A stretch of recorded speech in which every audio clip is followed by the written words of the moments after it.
ko napanood nyo na po ito sa ibang mga kasamahan po nating vlogger.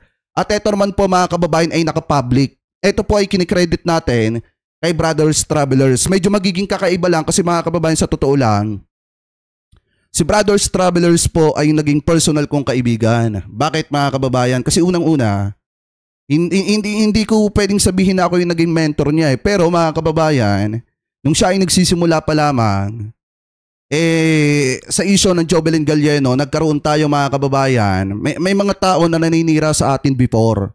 Kaya nga doon sa mga tao na naninira ngayon, sanay na po ako dyan. Kasi mas matindi yung pinagdaanan ko before na mga paninira laban sa akin. And then lahat naman pong yan ay napagdaanan ko at nalampasan ko mga kababayan. At napatunayan ko sa sarili ko na wala po akong mga naging issue na kahit na ano paman. So ngayon mga kababayan, siya yung nag-interview sa akin before kaya na-monetize yung kanyang YouTube channel. Nakakalungkot lang isipin na kumampi siya sa mali. Nakukuha niyo yung pinupunto natin mga kababayan. Wala naman sanang problema na mag-vlog ka basta totoo lang. Lahat ng sasabihin mo, especially sa mga tao na sumusuporta at nagtitiwala sa iyo. Ngayon mga kababayan, nung kami ay magkaibigan pa, lagi kong ipinapayo sa kanya na dapat kapag ka ikaw ay magbabalita, much better totoo. Especially, dapat lagi kang nasa tama at huwag kang papanig sa mali. So ngayon mga kababayan, nakakalungkot lang isipin na mayroon po siyang kinakaharap na matinding issue ngayon. At talagang mabigat yung kanyang dahil nga ito ay alam naman po nating lahat na naging vlogger po ito ni Kibulok. At matitindi po yung naging pagbanat po niya sa ating gobyerno. So ngayon, ang isa pa dito mga kababayan, ang pinaka nakakalungkot dito, siya po ay nagsilbi ng maayos kay Kibulok. Tapos ang nabalitaan po natin, pakitama na lamang po ko kung ako po ay mali, sa mas nakakaalam ng katotohanan hingil po dito sa isyong ito na mga kababayan, after niya magkaroon ng warrant of arrest, tinanggal po siya sa SMNI. Pakitama na lamang po ko kung ako po ay mali. Di umano, mga kababayan. So ngayon, ito i-play po natin. Ako, mga kabayan, ang pansamantalang huling live po natin sa Brothers Travelers. Galaxy, Bell, Kingsley, Phil Shield. Ayan, magandang gabi. Baka ito na ho, yung atin pong huling live. Bakit? Ayan, sana mapanood nyo ho. Kung papala rin pa, makapag-live pa tayo. Ito na ho, ang ating baka ito na yung pinakahuli ko natin. Samahan nyo pa rin po ako. Oo. Phil Shield, shoutout sa iyo ha. Oo. Wala po kayo kanina sa Birada Aguila. Kita nyo mga kababayan na parang ang title ata nung palabas nila sa SMNI parang Birada Aguila ata. And then mga kababayan, ang nakakalungkot nga lang dito, nabalitaan din lang natin sa isang kaibigan po natin mga kababayan na malapit din sa kanya na kaya daw po ito'y wala na sa SMNI kasi nga nagkaroon ng arrest warrant. Ngayon mga kababayan, kung titingnan ninyo yung senaryo, nung okay pa at wala pang arrest warrant, ito pong vlogger na ito, talagang halos ipagtanggol niya ng napakatindi itong SMNI. Minsan nga sumasama pa siya sa mga rally para lamang po batikusin yung ating gobyerno, especially nung kainitan ng pag-aresto kay Kibulok. Isa po ito sa nangunguna mga kababayan na talagang tumutulig sa ginagawang proseso ni na General Torre. At ngayon mga kababayan, na meron na po siyang arrest warrant, bigla po siyang inalis. Di umano. Di ko sinasabing totoo, hindi ko rin sinasabing hindi. Bigla po siyang inalis mga kababayan sa SMNI. Sa madalit salita, iniwanan po siya sa ere. Ano po ngayon, ipagpatuloy pa natin? Alam ko marami po dito nanonood sa Birada Aguila. Paliliwanag ko po sa inyo kung bakit wala po ako kanina. Dahil Ate Heidi, wala po kayo kanina sa Birada. Okay, sorry po Virgil, bro, umattend ka ba sa zona ni... Si Brothers Travelers po, mga kabayan, ay nalabasan po ng warrant of arrest. Tama po. Opo, totoo po. Kumpirmado po na ako po ay nalabasan ng isang warrant of arrest. Galing po sa prosecutor, sa isang branch. Meron akong warrant of arrest. Okay, hinahanap ako ngayon ng mga pulis. Ayan. Alam niyo mga kababayan, sa totoo lang, hindi po sa nagbubuhat ako ng bangko pero napakasarap kong kaibigan. Bakit mga kababayan? Kasi unang-una hindi ako magpapayo ng mali sa mga kaibigan ko. Sa totoo lang, Lalo na yung mga simpleng tao lang na naging malalaking vlogger na ngayon, na naging matalik kong kaibigan, never ako nagpayo ng mali sa mga kaibigan ko. Unang-una sa kanya, nung nagsisimula siya, sabi ko, much better kung magbablog ka, dapat pumanig ka sa tama. Wag sa mali. Dapat laging sa tama. Kasi kapag ka pumanig ka sa mali, pagkatapos ka pakinabangan ng mga yan, iiwan ka lang din sa huli. Kita nyo mga kababayan, ito yung nangyayari ngayon. Kasi biruin nyo wala namang masama mag-vlog. Walang masama magbigay ng mga opinion mo, basta pilitin mo na sana kahit papaano may resibo at tama lahat ng mga sinasabi mo. Especially mga kababayan, much better kung tama yung pinagtatanggol mo. Kaya nga ang problema, nung pumanig siya dito kina Kibulok, pinagtanggol niya yung maling ginagawa ni Kibulok mga kababayan, siguro eto na rin yung kapalaran na na binigay sa kanya ng Panginoon para sabihin na mali yung ginagawa po niya. Kita nyo, ngayon hinahanap na siya ng mga kapulisan kasi nga may arrest warrant po siya at mabigat yung kaso niya. Actually mga kababayan, walang bail yung kaso niya. No bail yung kaso po niya. Po mga kabayan, sa korte. Magandang gabi para malaman nyo lang po. Okay. Oo. Pero pinasubukan ko po na papuntahan po yung branch kung saan meron daw po kung warrant of arrest. Ayan. Chinek po. Nung kukuhanin po yung information, nung kukuhanin po yung kukunin na po yung resolution, hindi binigyan po yung aking pinapunta dahil no bail po yung aking warrant of arrest. Ayan, di ba? Ayan ulitin ko po, no bail. Ayan mga kababayan maliwanag. Sa kanya mismo nang galing, hindi po yan paninira, hindi gawa-gawa natin. Maliwanag po na no bail mga kababayan yung kanyang kaso na kinakaharap. Ibig sabihin, mabigat mga kababayan yung mga kaso na kinakaharap po niya. Alam niyo mga kababayan, sa totoo lang, di ba kung tayo ay basher ng mga katulad nito at hindi tayo marunong tumanaw ng isang samahan, isang pagkakaibigan, matutuwa tayo kasi may warrant of arrest siya. Kaso nga lang ang problema, bukod sa mabuti yung sinusuportahan nating presidente mga kababayan at hindi marunong magtanim ng sama ng loob sa iba, tayo mga kababayan nalulungkot kasi mayroon siyang arrest warrant kasi naging matalik na kaibigan natin siya before. Lalo na noong mga panahon na inaakusahan ako na involved sa pera, ganyan, pinatunayan ko yung sarili ko na walang ganon mga kababayan. Eto, lagi ko naman sinasabi yung mga matatagal sa inyo na si Jake, oo, nangungutang ako pero binabayaran ko agad kasi ayaw ko talaga magkaroon ng utang na loob sa iba. Especially mga kababayan, kung naandi dito sina Ma'am Dolly Babes, sina Ma'am Chaichir, sina Kuya Bricks, yan mga kababayan talaga, yung mga nahihiraman ko kapag kakapos talaga kasi hindi naman porket vlogger mayamang ka, mapera ka.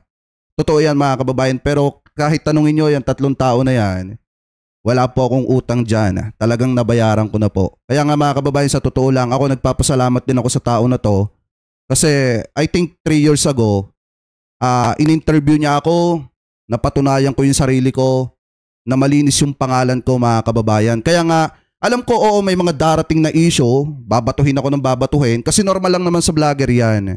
Pero, mas matibay kasi mga kababayan, sa totoo lang, mas tumibay ako ngayon kasi unang-una, mas matindi yung pinagdaanan ko nung nagsisimula pa lang ako, nung sinisira pa lang ako. Mas matindi yung pinagdaanan ko at eto, malaki din na naitulong nito sa akin kasi nga unang-una, siya yung nag-interview sa akin nung hindi pa siya sikat. Nung hindi pa malaki yung channel niya, nung hindi pa siya pumapanig doon sa mga Duterte mga kababayan. Nung hindi pa siya nagbablog ng tungkol kay Kibulok mga kababayan, okay siya mag-vlog. Talagang makikita nyo mga kababayan yung sincerity sa mga vlog niya. Kaso nga lang ang problema nung naging taga-suporta na siya ni Kibulok, doon na nagsimula mga kababayan na magkanda leche-leche yung buhay po niya.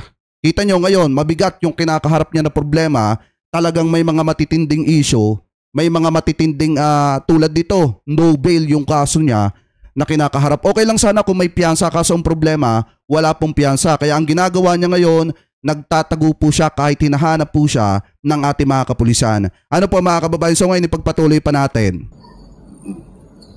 Ang pagkakatanda ko ho kasi mga kabayan na may nagreklamo ho sa akin, which is sinampahan ho ng demanda ng aking asawa itong mga to, ay dinawit lang ho ako.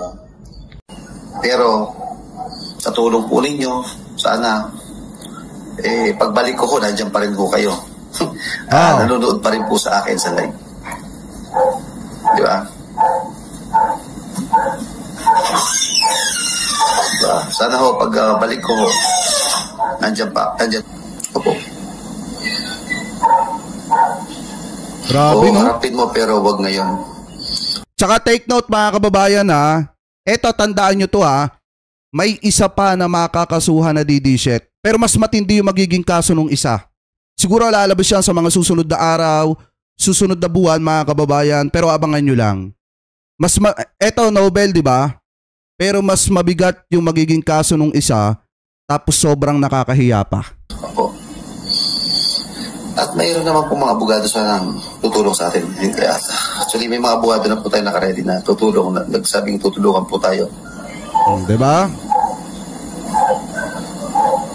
Kung sa iba-iba yan, sasabihin, nandiyan naman po ang SMNI, nandiyan naman po ang kampo ni dating Pangulong Duterte, willing po kaming tulungan, willing po akong tulungan. Kaso ang problema mga kababayan, mukhang iniwan na sa ere. Mukhang iniwan na sa ere, etong ating naging kaibigan na ito, si Brothers Travelers. Biruin nyo mga kababayan na pagkatapos niyang ipagtanggol, si Kibulok, pagkatapos niyang tira-tirahin yung ating mga kapulisan, tawag-tawagin na bangag si Pangulong Marcos, at siraan ang ating gobyerno, ang ending mga kababayan, nagtatago siya.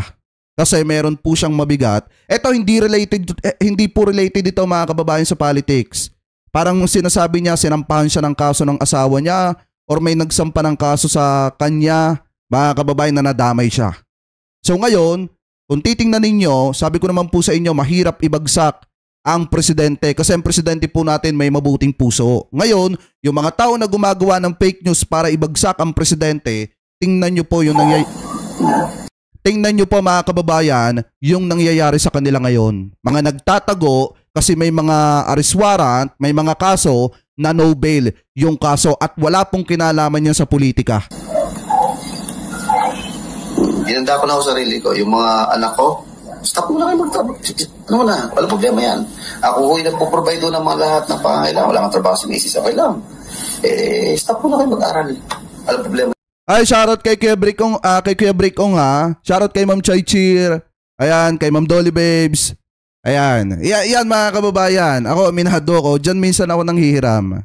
Pero, awa naman ng Diyos, talagang nabayaran na natin sila. Kaya ako talaga, especially yung mga naninira dyan, talagang alam nyo naman mga kababayan, sabi ko, sa lahat ng bagay, willing akong humarap. Kahit pa sa proper forum, willing akong humarap.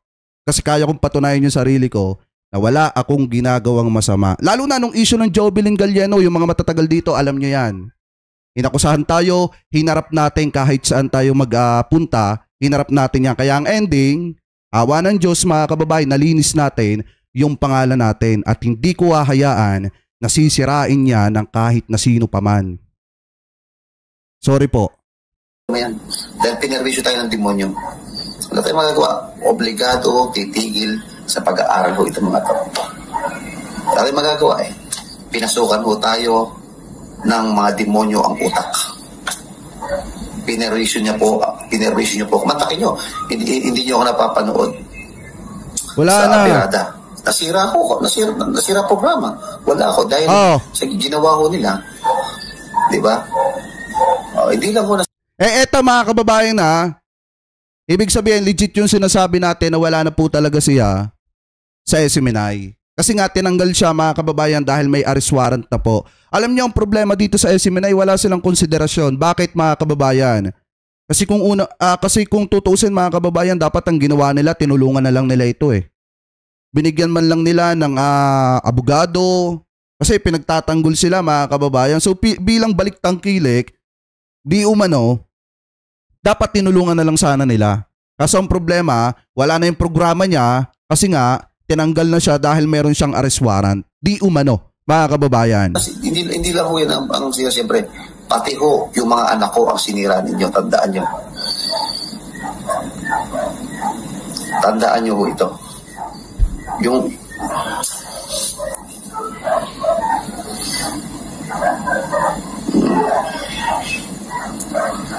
DJ K21 siya tawag.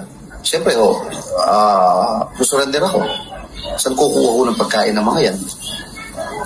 Di ba? Oh, yeah, susuko na. Kay General Torre, eto po, willing na daw pong sumuko si Brothers Travelers. Willing na siyang mag-surrender. Haharapin niya yung kaso niya na no bail. So eto, baka ito po ay ma-action na. Para nang sa ganun, maharap niya na po yung dapat niyang harapin. Kahit isang tuka lang tayo.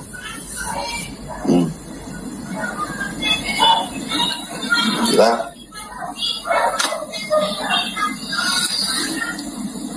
Kaya minsan lumalaban tayo para sa bayan. Wala na ako tayong life. Hindi na ako nakita. Sumuko na po ako. Oh! Like it or not. Oo. Sana hindi dumating na yung mga pinaglalaban mong tao,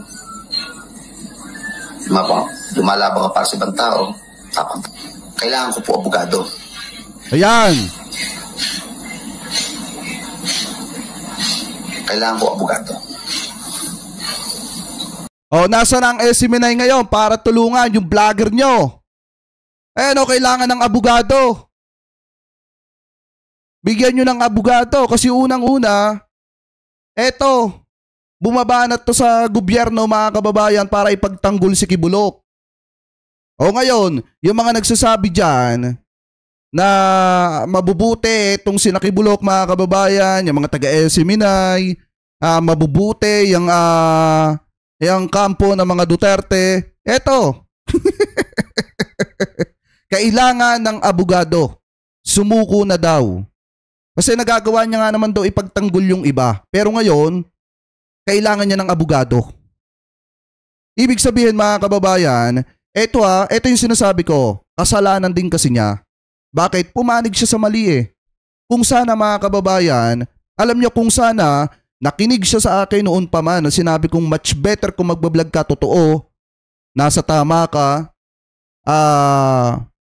samahan mo rin ng dasal tuwing bago ka mag-live, di sana wala siya sa ganyang klase ng sitwasyon. Sana mga kababayan, tuwing sisirain siya, kaya niyang bumangon, kaya niyang idepensa yung sarili niya kasi wala siyang ginawang mali. Ang problema nga mga kababayan, mali yung ipinagtanggol niya. Tapos ang pinakamasakla pa dito mga kababayan, mali yung pinanigan niya. Diba, biruin nyo, sino ang tutulong dyan? Alam nga naman tulungan niya ni Sara Duterte, wala nang pakialam si Sara Duterte sa mga vlogger na nagtatanggol sa kanila. Diba? Walang pakialam si Sara Duterte. Kita nyo ba yung nangyari mga kababayan doon sa Qatar? Diba? Saka lang naman nag-ingay si Sara Duterte nung natulungan na ni Presidente Marcos yung mga nasa Qatar, yung mga nagrally. Diba? Si PBBM pa tumulong doon. Ngayon mga kababayan, alangan naman tulungan pa ng gobyerno ito sa mga kasong kinakaharap niya. Yung sinira niya, mismong gobyerno natin.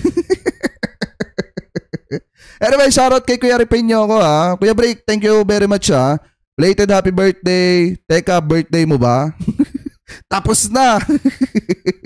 Ay, thank you very much So ngayon, eto yung vlogger ni Digong nananawagan. Vlogger ni Digong at ni Kibulok nananawagan kailangan ng abogado. So mga bayan,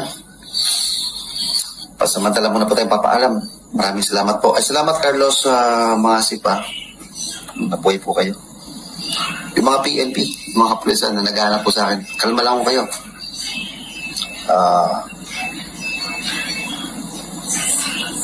Payong kapatid, sumuko ka na. Yan ang sa akin, payong kapatid, much better sumuko na siya. Kasi baka mamaya, maisipan niya pamanlaban mga kababayan. Ako, mahirap yan. Kaya nga much better, sumuko na siya, harapin niya mga kababayan yung mga kaso niya. Kaya babanat uli yan. Mukhang ano daw mga kababayan, susuko na daw Pero nasa sa kanya naman kung magbablog pa siya, kung magla-live pa siya, sisiraan niya ang gobyerno, o di mas maganda na gawin niya yan para mas madali yung pag-aresto sa kanya. Yun lang ang payo ko mga kababayan. Kung gusto nyo pang ipagpatuloy yung mali niyang ginagawa, okay lang, wala namang problema Kaso ang problema hanggang kailan. Kasi kung ako yung nasa kalagayan niya na may anak ako, masisipin ko yung kapakanan ng mga anak ko. Susuko ako, haharapin ko yung kaso ko, tapos pag napatunayan kong absuelto ako mga kababayan, mas magiging malaya. 'Di ba? Tapos maghanap na siya ng iba niyang i-content at wag niya nang suportahan yung mga taong hindi siya tinulungan. 'Di ba? Bakit karma? Ewan ko. Kasi biruin niyo Eto mga kababayan, ayaw kong sabihin na karma. Pero parang gano'n na nga kasi, biruin niyo ang sinuportahan niya mga maling tao. Alam niyang mali yung ginawa ni Kibulok sa mga kababayan Pilipino natin. Sinuportahan niya pa. Pinagtanggol niya pa, binatikos niya pa yung mga nabiktima nitong si Kibulok. Tapos pinagtatawanan pa nila yung mga nabiktima na madugong pakikipaglaban ni Digong sa ipinagbabawal na bato. Habang nagpapagilong ng bilyon-bilyong halaga ng ipinagbabawal na bato, yung kanyang mga kaibigan katulad ni Michael Yang. Kaya nga mga kababayan, sa totoo lang, eto, tanyo ngayon eto yung sinasabi ko at isang halimbawa na kapag ka nagkagipitan, hindi talaga sila tutulungan ng mga Duterte. Hindi sila tutulungan ng kampo ni Kibulok. Ngayon nananawagan na ang kailangan ay abogado. Di ba maraming abogado ang Seminay? Di ba maraming abogado etong si Kibulok? Maraming abogado na kaibigan na itong si Digong. Bakit hindi man lang mabigyan kahit isa etong tao na nagsilbi sa kanila at ipinagtanggol sila? Napilitan pa ngang gumawa ng fake news para lang para lang suportahan etong ipinaglalaban na baluktot ng pamilyang Duterte.